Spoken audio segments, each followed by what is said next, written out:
with a little love and some tenderness.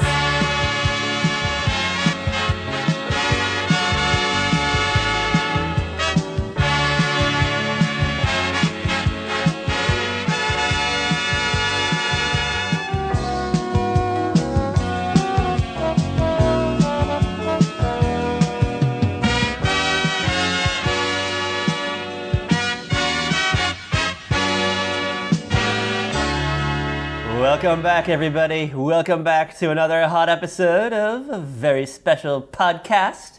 This is the podcast in which we talk about your favorite TV series from yesteryear. Oh, yeah. And then we discuss it casually over a glass of wine. I'm your host, Patrick M. Dunn, and I'm joined here, as always, by my crime fighter, my duo, my...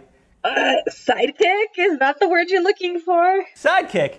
Yeah, that's the word I'm looking for. I'm joined here by my sidekick, Kat Halstead, the author. Welcome back, Kat. Welcome back. Hi, Patrick. I always said confidant, but I don't know. We're not in the Gilded Girls mansion yet. No, not yet. Not there yet. We're not there yet. But welcome back. Welcome back. It's been a wild few days since we've last recorded. Yes. Absolutely nothing's happened in my world. Probably just a few hours of sleep. Maybe watching a few episodes of classic television and some outside time. Did a little outside time. It's getting warm. Ooh, lucky you. Yeah, the warm weather's creeping in. I wouldn't say creeping in. It's like, it's hair. It's hair. It's fucking hair. Yeah, it's here too. I'm outside with my iced coffee, my iced Dutch Brothers coffee. I don't really have Dutch Brothers, but I like to dream I do. It's a shame because you would freaking love it. Unofficial sponsor of the podcast, Dutch Bros Coffee. Fucking call us, tweet us at Very Podcast, and tell us you enjoy us for talking about you. All right. I don't know about you, but I am fucking super excited. On a scale of like 1 out of 10, I'm like 47 excited for today's episode. Oh my god, today's episode. It was amazing. It's just the greatest thing that's ever happened to me. Like, it is one of the greatest things I've ever watched. Yeah, I'm like a fucking legit fan of this show. Yeah. Like you would not even believe. I'd watch a show when I was a child. It was on reruns. I was obsessed. Yeah, it was on reruns, and you'd be watching it while you're like playing with your little blocks in the living room or whatever, right? Because that's what I did. Like I was obsessed with the movie. I just could not get enough of this show. Like this show. Like, I loved this show when I was a kid. We did. All right. So we did Batman. The OG Batman series starred Adam West, Burt Ward, Cesar Romero, Eartha Kitt, Burgess Meredith, Vincent Price, Lee Merriweather, so many more stars. Yvonne Craig, you can't forget Yvonne Craig. She's in this episode. Oh yeah, sorry girl. R.I.P. Ouija board us, Yvonne Craig, who's hot. Yvonne Craig is like fucking foxy as hell in this episode. Oh my god. I freaking love Yvonne Craig as Batgirl. I have a hot new theory. Oh dear God. All right. You know I love Mad Men. Oh fuck. A part of me wishes that there was like an episode of Mad Men when Megan Draper was out in L.A. and she's like on the phone with Don Draper. Don Draper's still in New York, working at fucking the whatever version of Sterling Cooper Draper Price. And Don's like, "What did you do today, Megan?" And she's like, "Oh, I just auditioned for the role of Batgirl on Batman." But we never got that line. Unfortunately. But because I think the series was over at that point. Megan was out in California. I can't remember. I can't keep. If not for Batgirl, she could have auditioned for the new Catwoman before Eartha Kitt got the role. Yeah, or one of the villainesses, like one of the main villains, like Hag. We're gonna call him Hag of the week. One of their little like cult followers. Did you see my post on Facebook about how like our supervillains? Like cult leaders, like why are these people following them? Like who? I know, like the Joker is like Charles Manson. He's got all these like followers that like do his bidding for him. Yeah, they're like young, attractive people, and it's like the Joker, and I'm like, and they walk around like bikinis and stuff. Oh my god! Like, does he go to like the college, like the look like Gotham University? How does he recruit people? I have so many questions. Like, Okay, like say you're given a choice. How do you decide between like the Joker or the Penguin? I know. Like, do you think there's like booths? Like, there's little booths at the college. Join a crime program today. Like It's like what was the girl's name in this episode? What was the name of the? oh, I don't even remember. White bikini girl. It was this like hot blonde girl wearing like a fucking like a shiny silver bikini. She's young. She's probably like 20 years old, 21 years old at the old like the latest. But she's probably at Gotham University one day. There's probably one like you can join Peace Corps, and she's like ah. And there's probably like a bunch of like anti-war ralliers, and she's like yeah. And then over the corner you just see the Joker like, and she's like. That's it. Yeah. That's the guy for me. This is She's like, he's a theater major just like me. He's theatrical. She was probably a theater major. She probably wanted to be an actress. Oh, you know what? Maybe that's like their thing. Like, the villains dress up in these like lavish costumes, and they probably wanted to be like an actor. You know, they had dreams. They're like, you know what? I want to be on the soaps. Probably. I want to be on fucking Search for Tomorrow. Mm-hmm. The Secret Storm. Like, they have all these dreams, and the Joker, he's wearing that clown makeup. He's funny. Like, you know, he makes me laugh. Yeah, I'm going to join his cult, and I don't know, I'm going to have... They're like, what does he make you do? He makes you work at the fucking Hang Five and kidnap fucking surfers. okay. Before we dive too deep into this episode, should we get all the other stuff out of the way? Yes. Do you want to know when this episode aired? Do you know the air date? Yeah, do you have it? Yes, this episode is a November sweeps episode. Oh, hold on. We're doing season 3, episode like 12 or something. Surf's Up, Joker's Under. So, season 3, this is when they went back to just doing the single episode formats. It's November 16th, 1967. The world is at like a crossroads. You got civil unrest all over the country. You got all kinds of shenanigans going on. You got, I don't know, people rallying at colleges. The world is changing. All these older people are just like, oh, look at this younger generation. They're just a bunch of slugs. And you got all these older people like, these younger people like the establishment man. But in this fictional world of Batman, you have the Clown Prince of Crime fucking joining a surf competition to go against Batman. Yes, Batman and the Joker in a surf competition. His whole great idea is that he's gonna, like, steal surfing knowledge and become, like, the king of the beach. Yeah, it's great. You know what? Fuck you. I want to be king of the beach, too. Fucking, Amazing. You know what? The Joker's just given up on crime, and now he just wants to be king of the beach, but... He must have watched a lot of Frankie and Annette movies, man. Yeah, but hold on. That's not the only wild thing that's happened in this night. No. Are you ready for November 16th, 1967 television? No, tell me. Oh my god. All right. So we're going to start off with the alphabet, ABC. Things kick off with another fucking batshit crazy series, The Flying Nun. What? Okay. Oh my god. All right. If you sit down and just analyze the concept of The Flying Nun, wow, that's all I have to say. So this was a show that aired for 3 seasons from 1967 to 1970, starring Sally Field, accomplished like today actress Sally Field, about a community of nuns living in San Juan, Puerto Rico. That already sounds sexy, right? Yep, but wait, hold on. Yeah. We'll meet Sister Bertrell, played by Sally Field, who only weighs a scant 90 pounds and has the ability to fly and is an excellent problem solver.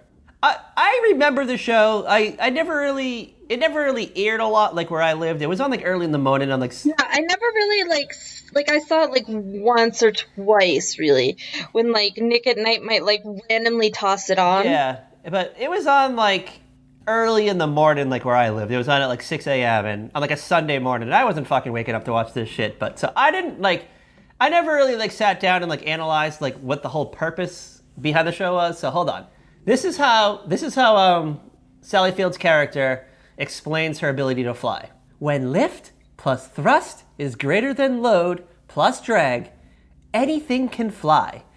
And in one episode, she actually tries to gain weight so she can stay grounded, but the attempt fails. So they try to say like because she like weighs so little, and that she's like solved the mystery of flight. Yeah. Like that's just how they explain it. Like no, like it's not from another planet. She didn't get bit by like a fucking bird or something, or you know she's a mutant. No. It's just fucking science. She explains it with fucking weird science. Wow. And she solves problems. Like, there's always, like, some kind of, I don't know, crisis at the fucking convent or something that she has to solve. And she's the only girl who can do it.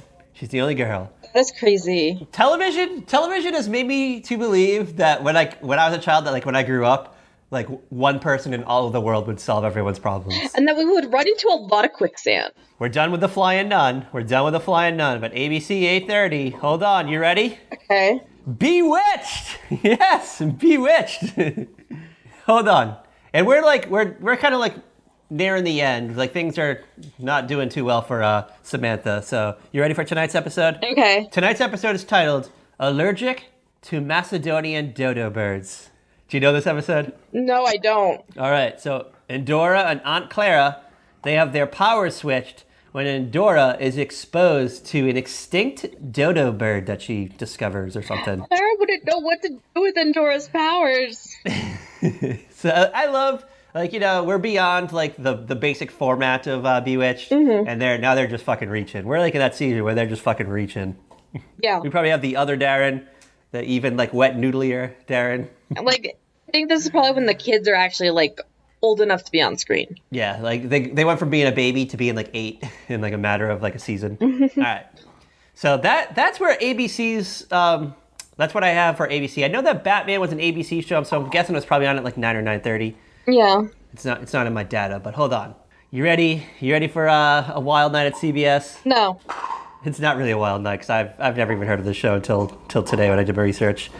Cimarron Strip. Do you know Cimarron Strip? No, I've never heard of this. All right, this was a show. It was only on for 2 seasons. It was produced by the creators of Gunsmoke, a quasi spinoff. It was a Western, and it was a 90-minute show. The show was on for 90 minutes every week, like little mini movies. And it told the story of, it took place in the 1880s in the Cimarron Territory, which would later become the Oklahoma Panhandle.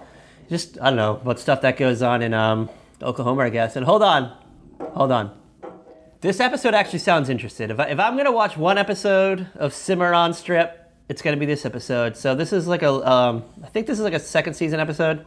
So do you know who the writer Harlan Ellison is? Like, name sounds familiar. He was a sci-fi writer. He wrote a lot of novels that had to do with, like, I think, like, Alfred Hitchcock adopted some of his novels. So he wrote an episode. Okay. Which a murderer is in their town, in this little Cimarron territory, who may or may not have been Jack the Ripper. A legend that said that Jack the Ripper was in their town. So, whoa. Wow, that is wild.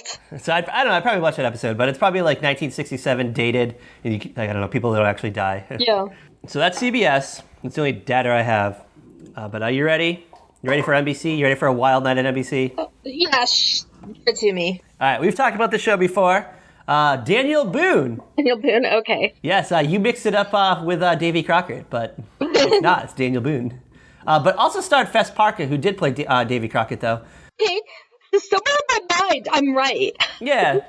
So this is a show. It basically was like a fictionalized retelling of Daniel Boone. Took place in like the before, during, and just after the American Revolution, and they didn't do. They just made up stories. There was no, like, historical accuracy to the show. So they just did whatever the fuck they wanted to do. They just took liberties across the board. All right, you ready for NBC 8:30? Yeah. Ironside. Do you know Ironside? I've heard of it. I know they, like, redid it, like, probably, like, 15 years ago. Yeah. And it didn't, like, do so hot. So this was a show about a tough San Francisco police officer who is paralyzed in a shooting accident. And he's now in a wheelchair and he's solving crime. I think there's like an American Dad episode that spoofs this, I believe. Okay. I remember there's an episode, it's like Wheels and Roger, the other guy, it's like Wheels and the Fat Man or something, I don't know. What is your dog doing? He's playing with a bone and it's driving me nuts. I'm trying to like pick it up. But then he thinks you're just like gonna like give it back to him. Yeah, well he keeps running to my little like makeshift desk right here. Mm-hmm. So I don't know. I apologize for the noise. I keep giving shit for Cat Halstead for like making noise, and here I am fucking I don't know, just noising up. So I apologize. All right, you ready for NBC 10 o'clock? Go for it. I'm sorry, NBC 9:30. Dragnet. Dragnet, Yes, this is all right. Dragnet is weird. So Dragnet, it started off as a radio show, then it became a television show in the 50s. They brought it back in the late 60s. It's come back in like in movie form. There's even a version in like the early 2000s with Ed O'Neill and Ethan Embry. So there's like hundreds of like Dragnets. Yeah. It's a police show. Takes place in Los Angeles, I believe, and I don't know, they apprehend criminals and suspects and I don't know, do police work. Yeah. Joe Friday and his partners. Yeah, I've only seen the movie, like the Tom. Is it Tom Hanks? Yeah, I think it's like Tom Hanks and somebody else, like really random. I've only seen that, and I saw that when I was little. I remember being like 10 years old watching that, and then like throwing on Nick at Night one day, and then like seeing like a black and white Dragnet, and I was like, oh, they made it like this is based on a TV show. What the fuck? All right. Yeah. We're gonna end the night. Dan Aykroyd and Tom Hanks. Yes, Dan Aykroyd. I should have known that. I'm fucking stupid. Like, that's who I wanted to say, but I was like, I wasn't sure. I was going to say Chevy Chase, but I think Chevy Chase was Fletch. Yeah, he was Fletch. I used to mix those two shows up for some reason. I don't know why. Oh, those two movies up. I don't know. It's just like one of those things like my mind just like confused for some reason, and I don't really know why. All right, you ready to end the night with a fun variety show? Yeah, what's the fun variety show? Oh my god, and you know I love myself a good Dean Martin show. So the Dean Martin show. Okay. So the Dean Martin show, not to be confused with the Dean Martin variety show. This is the new Dean Martin show. It's another variety series, ran from 65 to 1974. And then when they got to the end of it, they just like turned it into the celebrity roast because they started just, I don't know. All right, you want to hear a wild Dean Martin story? Okay. So he didn't want to do the show at all. Like he did not want to do the Dean Martin show. He had already done the first Dean Martin variety show in the late 50s, early 60s. NBC they talked him into it. He was reluctant to do the show, partially because he did not want to turn down movie and nightclub performances because that was like where he made money. Because let's be real, like in the 60s and 70s, like he didn't make money off TV. Like no one made money off TV. There was only a few like TV stars really, like Lucy. Really, that was it. Like deliberately made these like outrageous terms. Like I will only do the show. He demanded a high salary. And that he wanted no part in rehearsals. He would only show up on the actual tapings. And to his surprise, NBC said yes. And I guess in some like biography or something, his daughter Dina Martin recalls Dean coming home one day and just running into like the house and just saying, "They went for it, darling. So now I have to do it." Because like, he purposely made these like wild demands because he thought they would say no. It's like in the movie Airhead. Is it Airheads? What is it? Where they like take the radio station hostage and they make all these crazy demands so that they can go for an insanity plea, like naked pictures of B. Arthur. Yeah, it is Airheads. Yeah. Yeah, it has Adam Sandler in it, and is it Brendan Fraser? Is it Brendan Fraser? Yeah, Brendan Fraser, and Steve Buscemi. Oh, that's a fucking good movie. So Airheads, I remember the summer it came out, there were just ads everywhere, and I was just fucking dying to see it, and it was not playing in the movie theater like near my house. Like they like refused the show, and then so I used to subscribe to Entertainment Weekly, and I used to love looking at like the movie ratings and like the box office results, and I remember seeing like Airheads was like didn't even like barely made the top 10, and I was like, what? Airheads did not make the top 10? I had to wait and that was when movies took forever to come out on video too. Yeah, like months. Like that movie came out in like August, and it was like February when that thing fucking dropped on video, and I was like, oh. That would be like a 6-month wait. Remember waiting for like a year for Jurassic Park to come out in video? Yeah, and I remember like waiting forever for Buffy the Vampire Slayer to come out on video. Yeah, so the better... All right, I'm taking this fucking thing away from him. It's driving me nuts. The better the movie did, the better the movie was, like, the longer it took out to come on video, because they would just leave it in theaters and just fucking make as much money as they could. And you know what? That was when, it actually worked. I would go and see, Jurassic Park, 7 times. I want to see this movie, so I'm going to go see it in the theater again and again and again. And this is a good segue into Batman, because this is kind of reminds me of my childhood. So, 1989, picture it.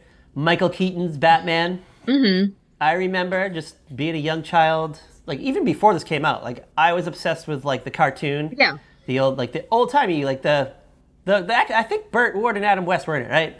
They voiced. I believe so. Yes. So I was obsessed with this cartoon. I had I don't know, I had a little like video compilation. They had like 4 episodes.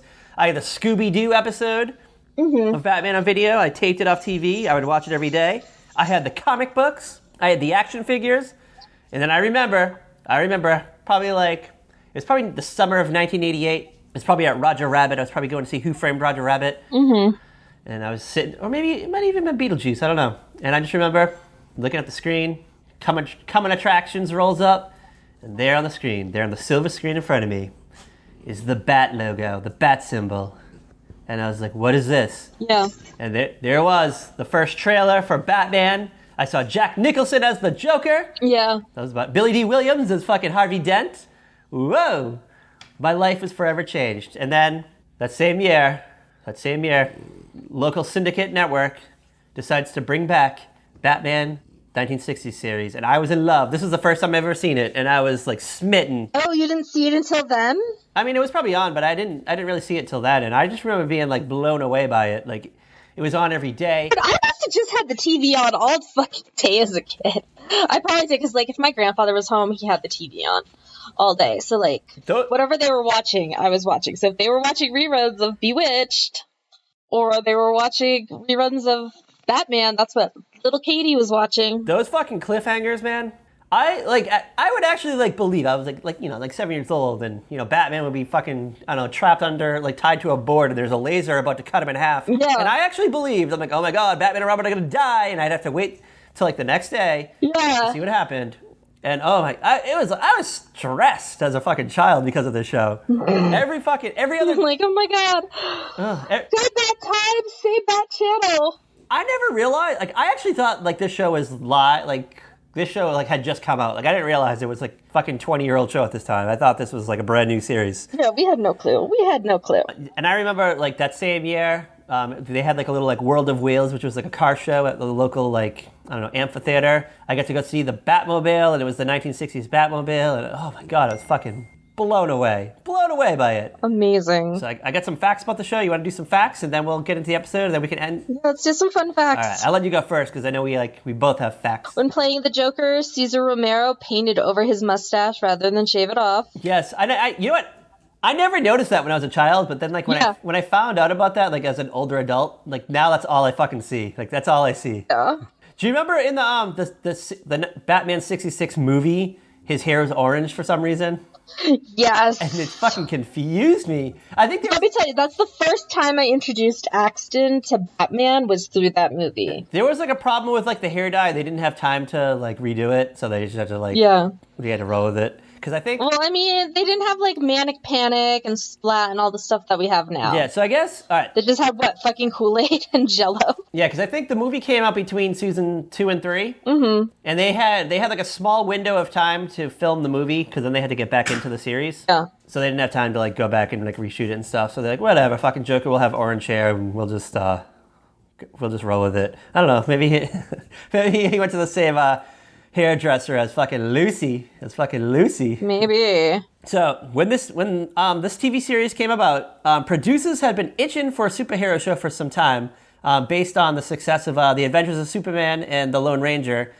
Like a number of years went by. Like they were trying to do this show like pretty much like all through the early '60s. They couldn't get it off the ground. Finally, in like the mid '60s, so 1966 is when the show premiered. Mm-hmm. DC Comics had struck a deal with ABC. ABC then farmed the production out to 20th Century Fox, who then handed it off to William Dozier, I think is how you say it, Dozier, we'll say. He's the creator, producer of the show. He had never actually read the comic book. He was not familiar with the series at all. So he, like, I don't know, he sent his fucking assistant out to grab a bunch of Batman comics. So the very early Batman stories are very dark and serious and very violent and graphic, and they had like Comic Code came around like a couple years after, so they had to make like stories suitable for children. So that was when they introduced the character of Robin, and then when like the 50s happened, the stories started becoming more campy and like out there. And by the time the early 60s came around, they were kind of in style of like what the TV show is. So yeah, William Dozier was reading these comics, and he's like, the only way I can make this show work is by doing like a pop art campy comedy, and that's what they went to. And so it's amazing, and I love it. Yeah, so the show is known for its camp style, upbeat theme music, intentionally humorous, simplistic morality. The show is largely aimed at a teenage audience, so they kind of like, they would throw in these like little mini PSAs like, do your homework, drink milk, wear your seatbelts, eat vegetables. Yeah. And I don't think we got that much in this episode, but in a lot of the earlier episodes, you see these kind of things. So, like, I feel like probably maybe more in the earlier episodes. So the first 2 seasons, the show would air twice a week, and one episode would kind of be like the setup, and it would end on a cliffhanger, and like the next night they would wrap it up, because I think they aired like 2 days in a row. This was kind of like the formula for 2 seasons, but by season 3, ratings had slumped dramatically, and they had to slash budget, so they reduced the show to once a week, and they introduced the character of Batgirl, Yvonne Craig. The crimes became the capers and crimes became a lot more simpler in nature, because they started cutting out the cliffhangers, and the plots became less elaborate. The Joker's laugh was created by accident. Oh. Yes, shortly after being cast, Romero met with the producers to discuss his role on the series. And while waiting for the meeting, he saw the conceptual art for Joker's costuming.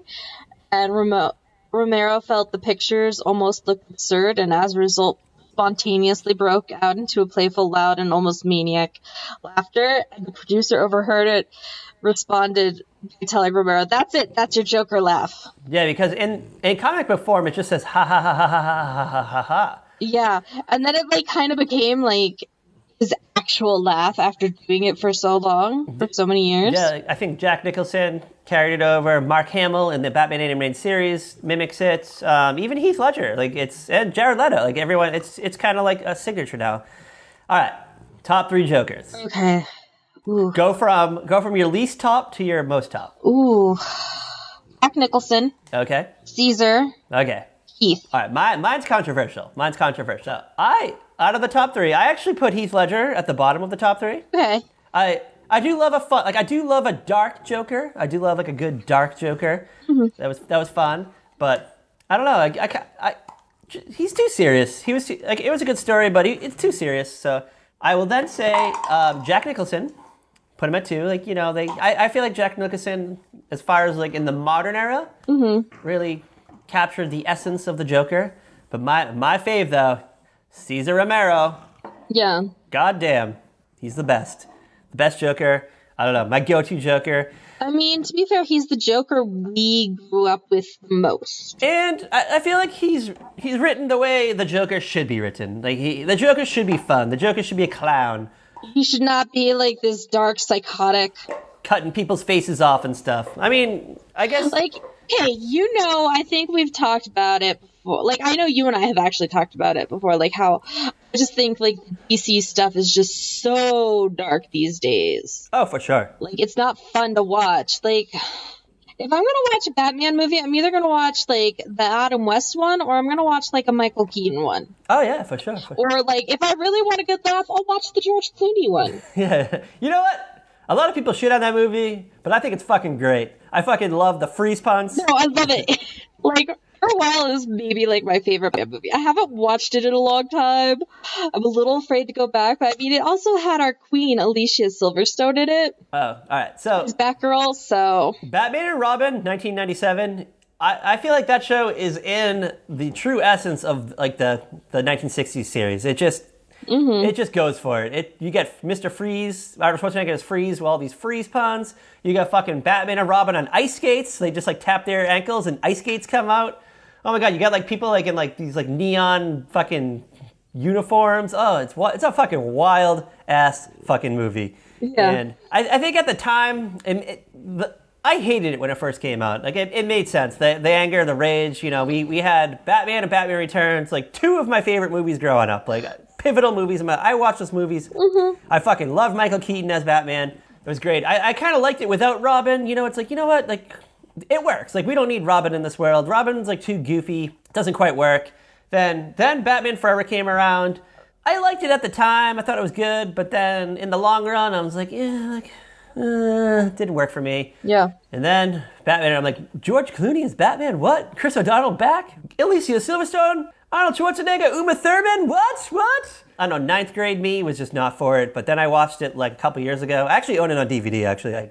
I bought like the Batman like quadrilogy, however you say trilogy out of 4 movies. Okay. I bought that on DVD. I bought like the set, let's say the box set. Yeah. That was the one I found myself rewatching the most. I was like, yeah, it's good to like pour yourself a nice fucking glass of wine, just chill, pop some popcorn, and just throw on fucking Batman and Robin and just fucking laugh your anus off. As I've said, I find the DC films to mostly be just too dark, too depressing, and like the only one that I have actually like full on enjoyed out of the recent years is Shazam. I have not yet to see Shazam. It's high on my list to see. I did enjoy Wonder Woman. Wonder Woman was good. It's a good story. Like, I enjoyed Wonder Woman. I wasn't like, oh my god, this is the greatest superhero movie ever, like a lot of people. I did not see Aquaman because I have always hated Aquaman. Like, Aquaman is... I have not seen Aquaman yet because I kind of like forgot it like existed. I don't know. Like, as a child, I just fucking hated Aquaman. I never read the comics. I don't know anything about him. Nothing about him. Yeah, like he's one of those, like, you know he exists, but he's not really like forefront of superheroes. Whenever I would watch like a Super Friends episode and it was like an Aquaman episode, I would just fucking like change the channel and just watch something else. Like pass. Fucking pass. I don't want to watch a stupid Aquaman story. No. I think there's like a cartoon, like a 2000s like DC animated movie that had Aquaman in it. Really? It was like a Justice League, and I was like, I don't fucking want to watch this shit. I'd rather watch the fucking Flash or something. Oh my god. Yeah. They even tried to do like the Smallville tried to even do like an Aquaman spinoff, and I was like, I fucking sat out on those like 3 episodes. I was like, nope, not doing it. Oh jeez. I'm not up for if I want to see underwater adventures, I'm gonna watch fucking Sebastian and Friends and The Little Mermaid. Oh my god, that's perfect.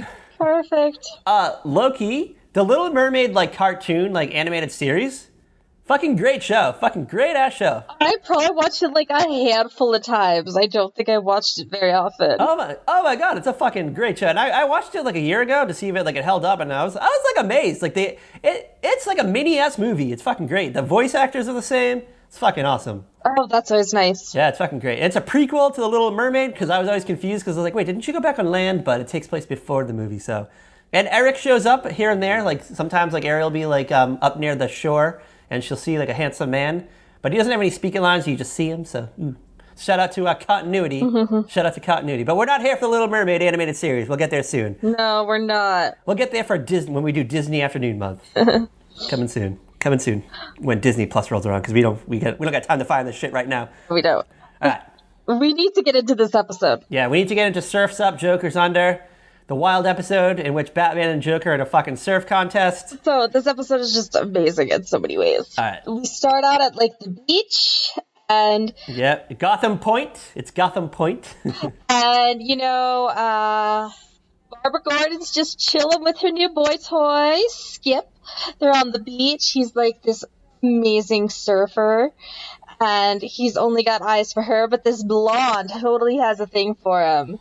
Is like trying to hit on him, and Barbara's all like, who's this bitch? And he's like, oh, that's just some like girl that's been hanging around, don't mind her, because he like doesn't even notice her, because he is like gaga for Barbara. Oh yeah, for sure. You know what, I know blondes always have more fun, but Yvonne Craig, ooh la la, oh my god, like she was in her fucking hot bathing suit. She had that short like pixie cut. It's not even like a pixie. Is that a pixie? Yeah, maybe it is a pixie cut. It's like that weird, like it's still kind of bouffanty though, still. Yeah, I don't know. She looks fucking great though. It's like that 60s hairstyle. You guys know what I mean. Yeah. I just want to bring up something. Skip, the surfer dude. He looks like really old. Like he did not look like. I know. Like how old is Barbara Gordon supposed to be? Like early 20s. Like she's like roughly the same age as Dick. Yeah, she's like early 20s. Like she's out of college. She lives on her own. She has a job. She has her hot like apartment that she is totally decked out to like fight crime. All right. It's her own little bat cave. Yeah, so we don't. I freaking love her. So we don't get like the girl bat cave in this episode, the Batgirl cave. I don't know what to call it, but no, we don't. So she has like a little like makeup desk, like a little like vanity desk that she sits at, and she like like it's like behind her vanity desk, like the wall spins. Yeah. And I'm like, where the fuck is she living? that has like the extra room that you can fucking hide and deck up like that. I know, like, what is she doing? Like, how does she have the money for that? And she hides her little motorcycle in there. Like, how do her neighbors not hear her fucking revving up that motorcycle? Like, I always wondered that. For real. Like, does she like push it out? Does she get like halfway down the street and then revs it up? Maybe. So would you say Barbara Gordon's like 21, 22? Yeah, probably like that. Okay. Like, she's done with college, came back to town, and, she's gonna fight crime. Skip looked like a good 10 years older than her. Skip looked like a good 10 years older than her. Yeah. Because I was like, well, like, he wasn't even like... To be fair, let's be fair. This is a guy who's spending all his time out in the sun. That is true. I did contemplate that. I think, people aged hotter.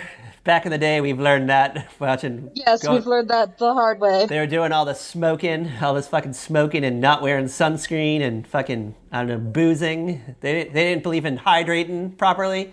I don't know. He really didn't even have like a surface body to me too. He was kind of like, he was like a little flabby. Okay, if you like look at the old surfer movies, to be real, it's not like Frankie Avalon's like that cut or anything. You know what I mean? Yeah. I don't know, but I was looking in the background. There were some extras. There were definitely some like hard-bodied extras on the back, and I was like, oh. Yeah. I don't know. It kind of felt like, they needed like a studly actor, and I don't know, not enough people auditioned for the role, and this guy did, and they're like, yeah. All right, well, I guess you're gonna be Skip Parker. You're a hot guy, so we'll take it. Oh, he just seemed like way too old for me for some reason, but I don't know. It could be like that whole like our concept of what an age looks like, what we see now, what it looked like back then. Yeah, because I feel like 21-year-olds are like children today. Like, as someone who works with a lot of 21-year-olds, yes. Like we look like children.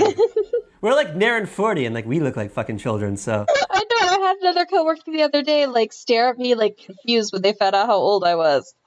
Like, no, really? I was like, yes. I don't know, but you know what? We don't get a good look at Skip because he very quickly gets kidnapped. And he gets kidnapped in the most fantastic way. But hold on, before he gets kidnapped, I just want to bring something up, and then I just want to talk about this world. So, okay, Barbara Gordon. So the hot blonde comes up. We later learn is one of fucking Joker's cult members. Mm-hmm. The hot blonde comes up, like tells Skip Parker that there's a phone call at the Hang Five, which is like the I don't know, like the local like malt shop or something. Little like it's the hot dog shack on the beach. It's like the only place on the beach to get food. He goes in to take the call. Barbara Gordon's just sitting outside on her beach blanket, just whatever. Like, I'm just gonna chill here, read my fucking Peyton Place book. The camera pans over to like the distance, like to the road leading up to the beach, and we see the Joker mobile coming down, which is just this like old-timey fucking like Ford Model T car, like a 40-year-old car. Yeah. It's like purple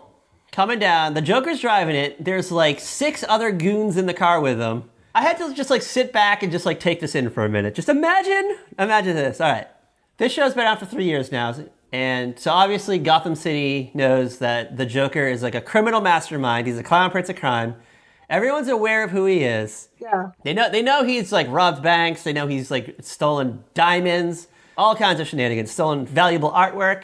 But so just imagine you're at the beach one day, you're just chilling, and the fucking Joker mobile pulls up. Just imagine that. Just take that in. Yeah. Essentially, you could just live in a world where you have like the Joker riding around the Joker mobile. You got the fucking Penguin running around with his umbrella. You got fucking Catwoman walking around. You got Mr. Freeze.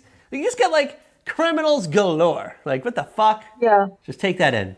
I don't know. Could you just imagine being at like you're at Trader Joe's one day and fucking the Joker's in front of you arguing with the clerk because they fucking won't accept his coupon? I'd be like, dude, what? This is like in today's age, we would take out our phone and just like start video filming. Yeah, you're like fucking Instagramming live or something. like publicly shaming the Joker for yelling at a fucking $8 an hour fucking stir clerk at Trader Joe's. Ugh. Yeah. Just a wild word. I just wanted to point that out. So the Joker shows up and he's like outside, and now we cut back inside to the Hang Five. The hot blonde, she pulls out like a hot dog. It's like a hot dog in a bun. It's amazing. It's a 2-way radio, and she calls up the Joker. The Joker's like outside, and she's like, "Mr. J, I got Skip Parker in place. He's gonna take the phone call now." They like booby trapped the phone. So as soon as Skip picked it up, this like green gas comes out of it. Yes. temporarily like it doesn't like knock him out. It just like paralyzes him or like confuses him. Yeah, it's like enough to like disorient him and that they can overpower him. Yeah. So the Joker comes in and they grab Skip and Barbara's out. So Barbara is Batgirl. No one knows she's Batgirl, but she's also the daughter of fucking Commissioner Gordon. Yeah. She like runs over to the fucking payphone. She calls up her dad, and she's like, "Hey, Dad, just want to give you a heads up. The Joker's here. He's he's up to no good. Joker's out here at the beach, and my boyfriend suddenly disappeared. I think we got some problems." Yeah, you better come down and just check things out. So, Commissioner Gordon and Chief O'Hara, they pick up their red phone, call fucking Wayne Manor, stately Wayne Manor.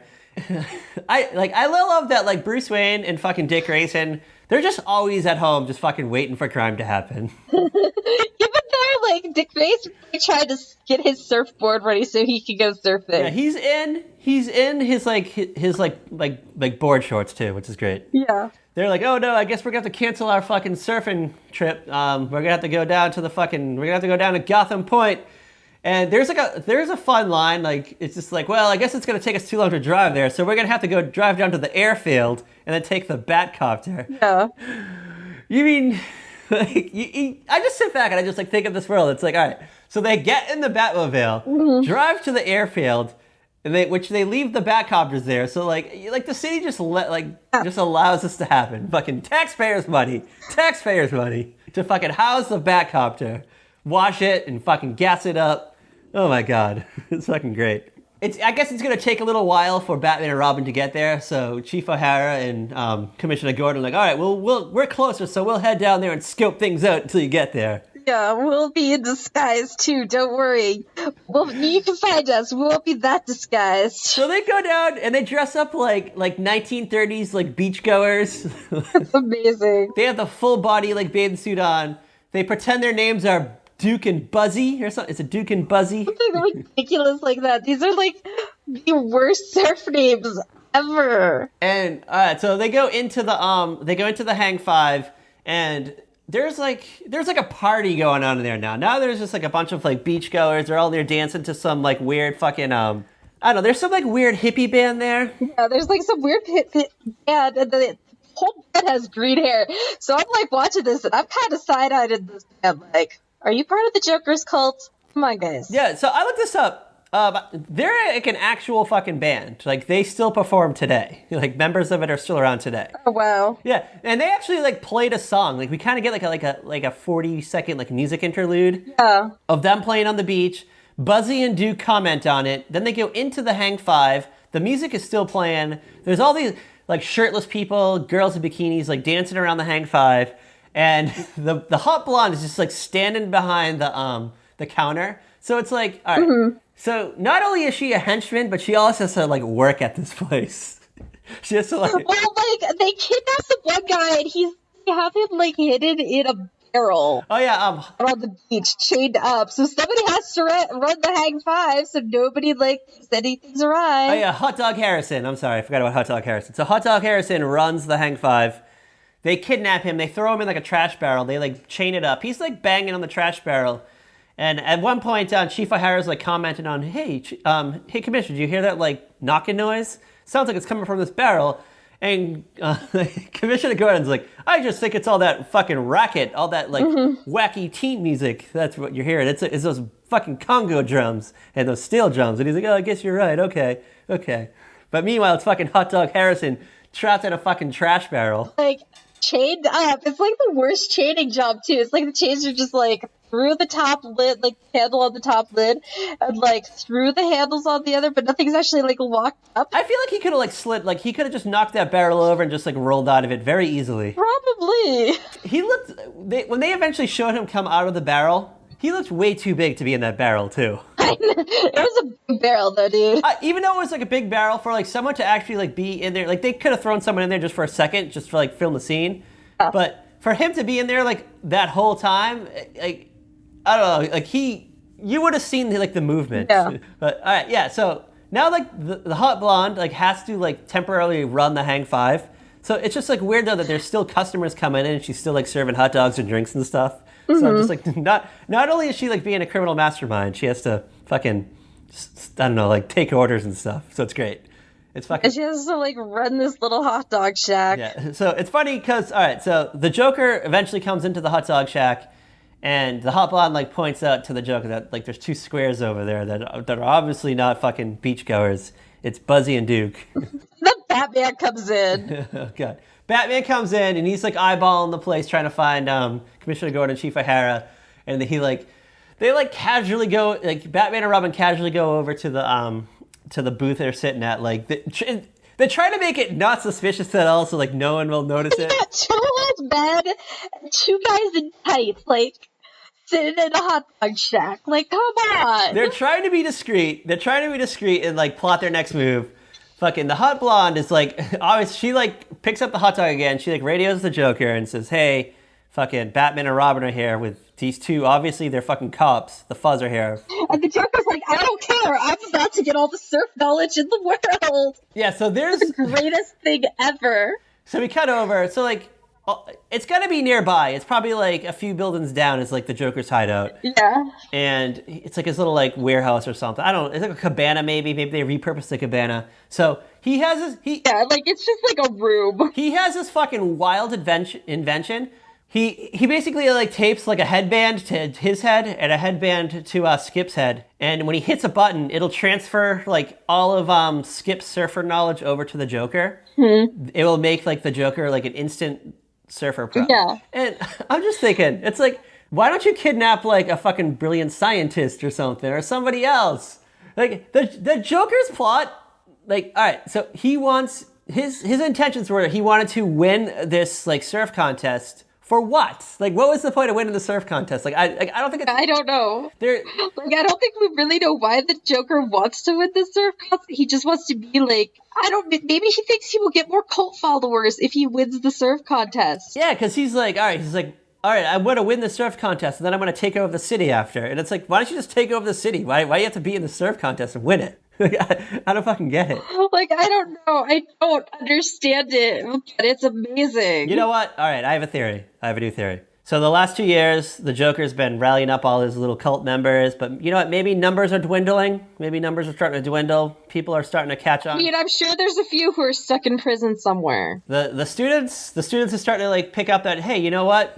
These criminal masterminds never win. They always get foiled. You know, maybe we shouldn't join them. Maybe we shouldn't join them. Like, maybe the Joker wasn't the guy to follow. Maybe we should have joined the Peace Corps. Yeah, you know what? Maybe we should have gone to this, like, anti-war rally. Maybe we should be following Jane Fonda instead.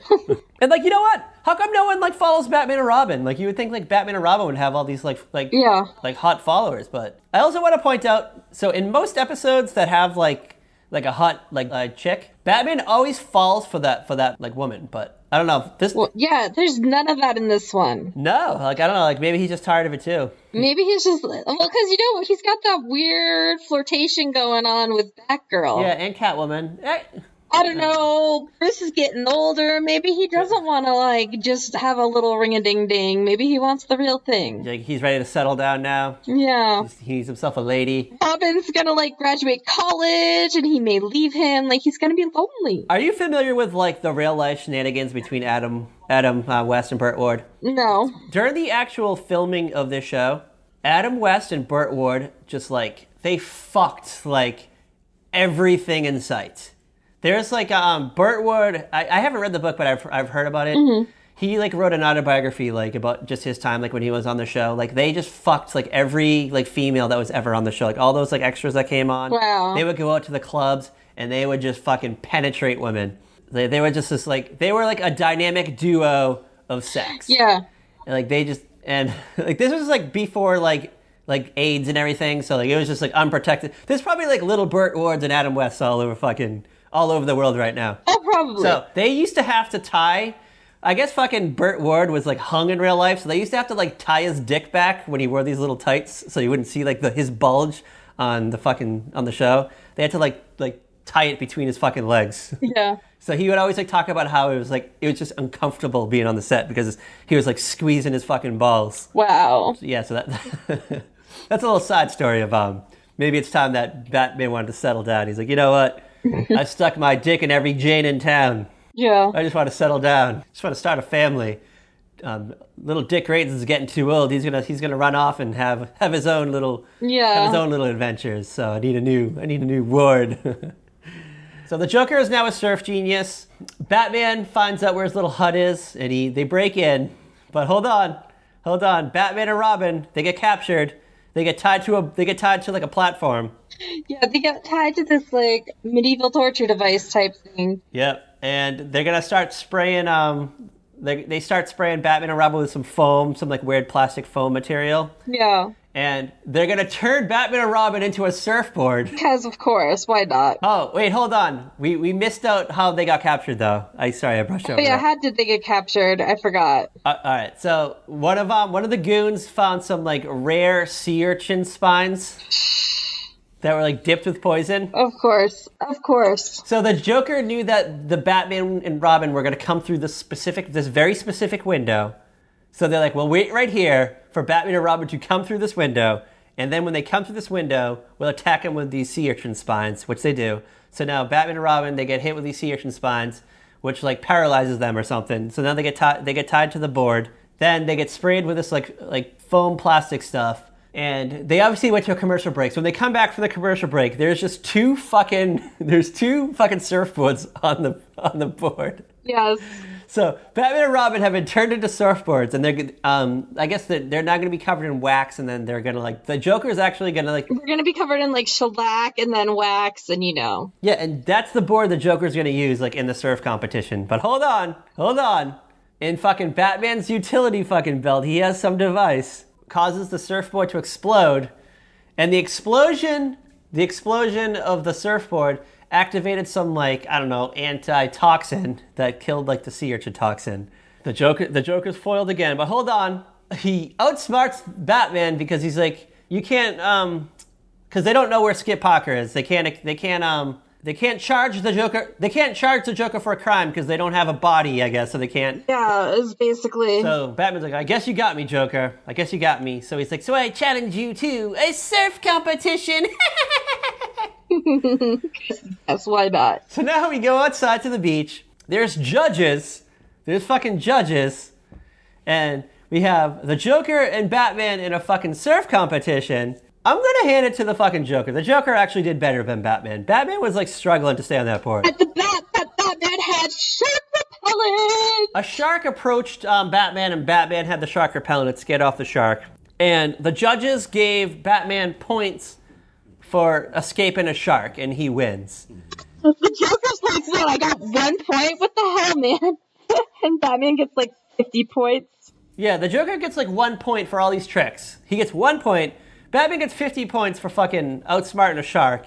Then they find Skip, and then they find Hot Dog Harrison, and they're like, oh well, I guess the Joker's going to jail, but he takes off or something. He runs off, and of course they never actually catch these guys. But for the big fight scene though, so Barbara's on the beach, and so they don't actually know that Barbara's Batgirl. So she's before the action all goes down, she's like, hold on, I'm gonna go powder powder my face or something. Yeah, Barbara doesn't know that Dick is Robin, and he doesn't know that she's Batgirl, but they keep running into each other after they change costumes. Yes. Oh yeah, because at one point and it's amazing. They decide that the only way they can foil the Joker is Dick Grayson has to come to the beach, and because I guess he has all the surf knowledge, so he has to be one of the judges. So Dick Grayson has to be a judge, not Robin. Yeah. And after the competition, there's going to be a fight scene. So Barbara Gordon and Dick Grayson run into the bathroom to change. So they both go in the bathroom as Dick and Barbara. They both come out as Batgirl and Robin. And you would think they would pick up on it, but they don't because they're fucking stupid. There's gotta be a point where Batgirl's I gotta know what's up. And I just want to point out, so the fight scenes in the show are ridiculous. You get the biff, pow, bam, and stuff. Batgirl she kicks one of the villains once, and that's her whole fucking contribution to the fucking fight. She does nothing. There was no reason for her to even be in it. And then the fight ends, and she immediately runs back into the bathroom, comes back out as Barbara Gordon. There's no interaction between Batman, Batgirl, and Robin. It's just whoa, what is she doing here? And then she's gone. She's here and then she's gone. Like, she's amazing. She's amazing. I love that girl, though. So when Barbara Gordon comes back out of the bathroom as Barbara Gordon, someone like comments that Batgirl was there, and she's like, "Oh shucks, I miss Batgirl again. Oh man, I keep missing her." Oh my fucking god! Like, oh my god, it's fucking ridiculous. Fucking ridiculous. That's all I gotta say. We get like a little fun little wrap up, and Duke and Buzzy find Hot Dog Harrison. And then Duke and Buzzy are like, hold on, everybody. We were really Commissioner Gordon and fucking Chief O'Hara all along. And all the young kids are like, whoa, what? Yeah. I want to point something out. So third season shows used to end like with like a tag for the next episode. So every episode would end with like a setup for the next week's episode. So, all right. So the one that happens next week. Yeah. So season 3, we're all like single stories. But this one is actually a 3-parter. I don't know if you remember this episode. This is one where Batman and Robin go to London-inium. It's like a fake London. Okay. It's the fucking worst 3 episodes of Batman ever. I remember, like, I hated this episode, this string of episodes. They go to this, like, fake London. There's this, like, weird caper. There's this guy, like, Penelope Pea Soup and, like, something Fog. I don't know. It was a fucking... Like, these guys are stealing the Queen's snuff box collection. I was so glad we didn't pick this episode. I'm glad we went with Surfing Joker. Like, can we talk about the set for the hot dog shack where it's, like, basically a black room and then, like, whatever, like, poppy color set pieces? Yes, all right. Make it look like a hot dog shack. It's amazing. I love it. I wanted to point out to this, too. So we're kind of getting back to fun facts. So the first 2 seasons... they had a much larger budget, so they budgeted for like 2 episodes a week. The sets were very involved. So like they would be in the Batcave. They would be at the fucking police station. They would be in like 3 or 4 other locations. Yeah. And it just became like way too much. And if you notice in this episode, there's only like one scene where they're in the fucking Batcave. But it's just like a close-up shot of like them at the computer. It's not like the high above shot where you see the whole Batcave. Yeah, it's like they're definitely like honing in on the specifics, so they only have to use certain parts. It's like on Days of Our Lives now, they use the same damn blue room for like everybody's offices, everybody's hotel rooms, the same basic set, just redressed. Yeah, like the outside scenes are like the same park bench. Yeah. With the same like lamppost or something. So, yeah. Exact same park bench, the only park bench in the fucking park. Everybody runs into everybody there. It looks like people actually live there because that's the only place you ever see them. Yeah, so if you notice this episode, we mostly spend time outside at the beach in the Hang 5, and we get 2 quick shots like at the Batcave, but it's like a zoomed in shot, and then like 1 quick shot at the police station. So, yeah, so the first 2 seasons had like multiple sets they would use. It was a high budget. The budget was very big on it, and plus, like the show utilized a lot of guest stars. So, like, the main actors were like Adam West, Burt Ward, the actress who played Alfred, Aunt Harriet, who's actually not in this episode. She was actually like sick, and she died, I think, before the show finished wrapping. So, like, she's only in like 2 or 3 episodes of the 3rd season, but she's not in this episode. And then like Chief O'Hara and Commissioner Gordon, but like the villains are played by like notable actors of the time. Like you had Cesar Romero, Vincent Price, you had Burgess Meredith, like Frank Gorshin, John Astin. Like that's why like sometimes like the Riddler is played by like 2 different actors because sometimes like one actor wouldn't be available, so they'd have to like use somebody else. Yeah. Or like we had like 3 Catwomans because like I don't know, like I think like they changed a lot because like they had other obligations and they weren't actually like like the last season like we get Eartha Kitt because Julie Newmar was off filming a movie. Yeah, or like they were in other shows. Like wasn't available. Yes, so it's wild because like these people aren't in every episode. You know, they don't want to like commit themselves to being on the show full time because they can't do it. Like I'm only on like 4 episodes a season. Like you know what I mean? Like it's they would have a Penguin script ready for when Burgess Meredith came into town. That was like the 3rd season. You kind of saw the show mostly just used the big like 4. I think Catwoman, the Joker, Penguin, and the Riddler were like the most used villains, and they were often in the same episodes together. Mm-hmm. They kind of use them together. Yeah. Just because they didn't want to have to like, they only wanted to pay like a smaller stable of actors, and then we saw a lot of like made up villains, like the 3-parter that we get next week. Yeah, like What's interesting is that the Riddler wasn't even like that big of a Comic book character? villain in the comics at the time. Like he was just kind of like, oh, maybe he popped up like once every like Couple years. yeah, and then like this show made him more popular. The show also made Batgirl popular too, the Barbara Gordon version. So the original Batgirl is actually Batwoman. It's Kathy Kane, a completely different character. Batwoman was like a flirtatious character for Batman. About a year, I think, before Batgirl was introduced on the show, they introduced Batgirl. She's in like one issue of Batman, and she was kind of like a love interest for Robin. Okay. I think William Dozier liked the character, so he wanted to use Batgirl in his show. They kind of like tied in the characters with the comic book and the TV show at the time. So like characters were popular like on the show, they would become more popular in the comic book. So Dozier told DC Comics like his intentions of using Batgirl, and they wanted to be Barbara Gordon, Commissioner Gordon's daughter. So they like wrote that into the comic series, and it's used today. Like it's still used today. Dude, I want to be Batgirl. She's awesome. Even if all she does is kick one villain, she gets the cool purple suit. She has the red wig. Like hell yeah! At the end of the season, ABC, the ratings were just way too low. Season 2, the ratings dipped, but they weren't low enough. So like, they did the movie, they did the TV show, third season. They cut it down to one episode a week, but ratings got way too low, and they canceled the show.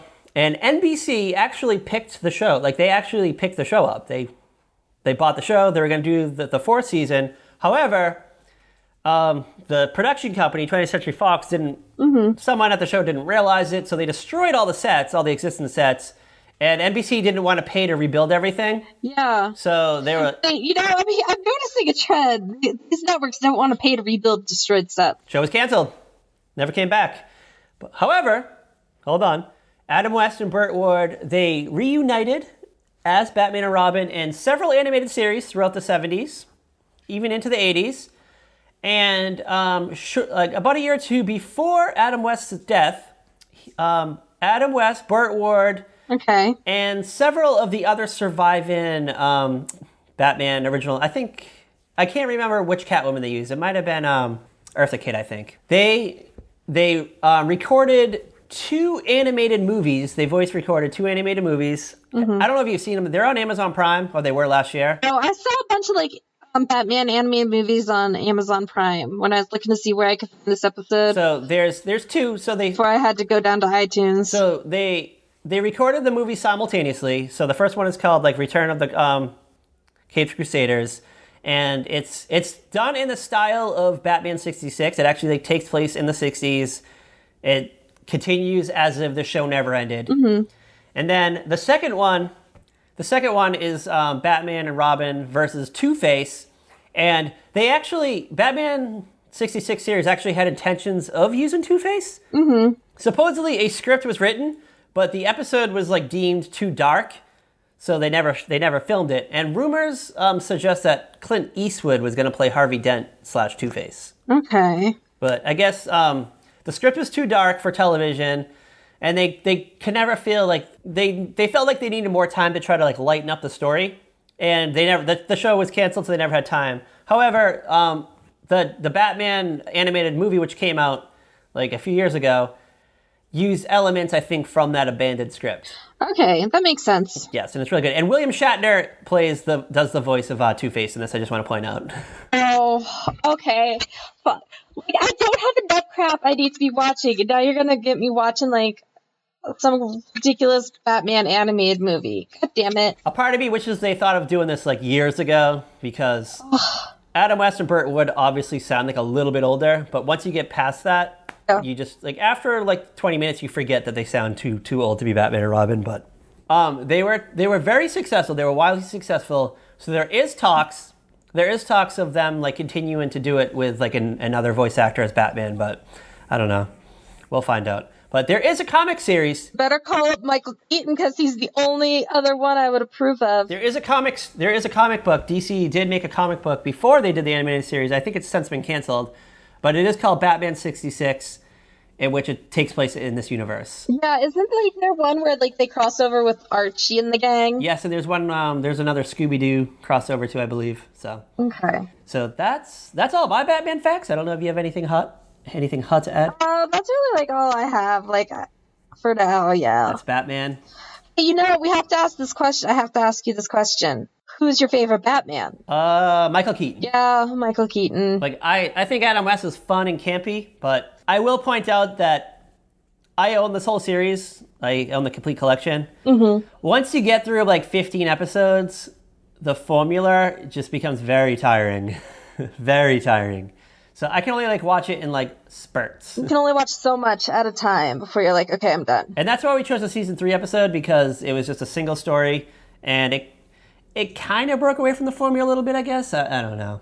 It was different. It was fun. I just wanted an episode with Batgirl. I don't know about you, but next episode is our 150th episode spectacular. Holy shit. Yep. Holy fucking shit. We've done this 150 times, and We've done it way more than that because we have so many lost episodes. oh yeah, we've probably done it like 160 times. Because you gotta think, we did how many freaking times did we try Charles in Charge? You probably just saw Avengers Endgame in theaters. You probably just were out seeing it. You probably just watched Captain Marvel. You were probably, I don't know, probably just watched Black Panther on Netflix. We're still in Superhero Month. Yep, we're still in Superhero Month. Yes. So we're going to dip into the Marvel world. But hold on, there's a twist. Little twist. We're going to do Captain America. But there's a big asterisk. A giant ass asterisk. So we're going to do a movie that I actually like saw this when I was a child. Remember seeing a preview for this on like a movie that I watched on a video rental. And I like begged my mom to find it. We could not find it anywhere. It took us like years to find this. Mm-hmm. It took us fucking years. And I finally found it one day. And I just remember being like, like at the time I was fucking wildly amazed by this movie. I have not seen it since like 1992. I do not know how it ages. I have no idea if it's going to be good or bad. I watched like a few clips. Like I watched a few minutes on YouTube. Because that's where it's available. Oh my god. And I was already like rolling my eyes, so I don't know. We're gonna do the 1990 direct-to-video version of Captain America. Oh my god. There's no stars in this, like no one famous is in this. The Red Skull's in it though. Okay. Peggy Carter's not even Peggy Carter, she's like Sharon somebody else. Oh no, Sharon instead. But it's not even Sharon Carter, it's like a different last name. They probably couldn't get the rights. Yeah. But it follows a similar story. So it's like Captain America gets frozen in the 40s. He awakens in like 1990. But because it's 1990, like the Peggy Carter character is like not that old. She's like old, but not that old. So it's like kind of believable that they could like reunite. Yeah. She's not like a 90-year-old woman. Shut up, Truman. Listen. Our souls are connected no matter what, okay? Yes, but I mean, it's like when in the 2012 Captain America, you know, like Steve Rogers is like 20 years old and Peggy Carter's like 92. It's like, obviously it's not going to fucking work. My poor Peggy. Well, my dog's barking, so I think that's a sign to go. Yes, we have been at this for a while. All right, so where can you follow Wild Adventures? We need to go OD on superheroes. You can follow us on Twitter at Very Podcast. You can find us on Facebook, Instagram, Tumblr at A Very Special Podcast. Don't accept invitations. You can find us at veryspecialpodcast.com, saltyrockmedia.com. Yes, and don't forget to check us out on Podcoin. Go to your favorite app store. Download the Podcoin app. Mm-hmm. Use code VERYSPECIAL to earn 300 Podcoins right off the bat. And what is a Podcoin? It's a hot new app that literally pays you to listen to podcasts. Yep, you basically just listen to podcasts and earn Podcoins, and you can redeem them for hot items like Amazon gift cards, so you can buy Captain America on DVD, or Starbucks cards, so you can buy yourself a caramel macchiato, or you can even donate to charity. So download the app today, girl. Download it today. And as always... And don't forget to fill out our listener survey. Yes, now in the show notes. I remember to put it in the show notes. And as always, girl, as always... Bye. Watch the skies for the flying nun. I was gonna say, because Captain Marvel's up there flying around. And her too. And I apologize for my barking dog at the end. To deal with it. Deal with it, duck it. Robin, chill out. Bye.